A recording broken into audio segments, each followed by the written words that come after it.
Challenge star राजा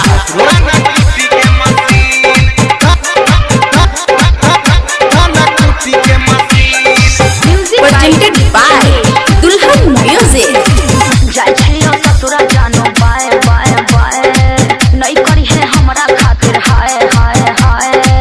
जाय छियो ससुरा जानो बाय बाय बाय नहीं करी है हमरा खातिर हाय हाय हाय। जिए के पड़तो तोरा अब हमरा बिन, हां हां जिए के पड़तो तोरा अब हमरा बिन। अच्छा अब तोरा बहिन के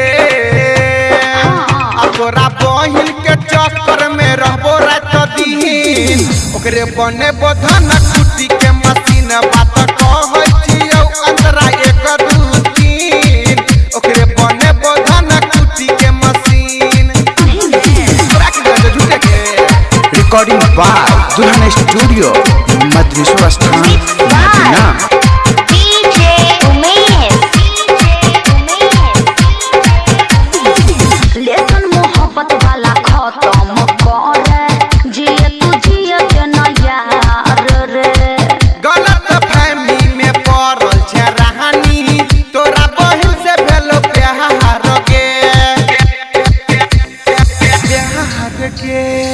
खुद जैसे बोलो हमर हो जैते डरामा सबके मिलल छै भतार रे।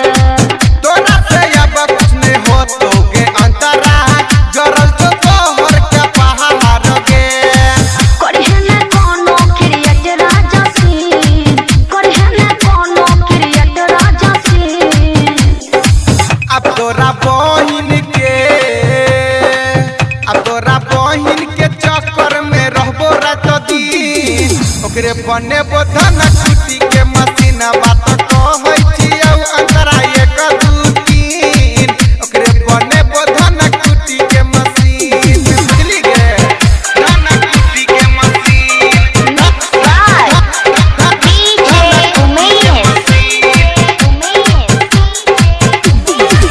अनिल यादव से पलंग नहीं हिललौ केहन छौ मौका भताहार गे राजा अफरोजवा के देलही ने तू छेलो जे नहीं हर के यहार गे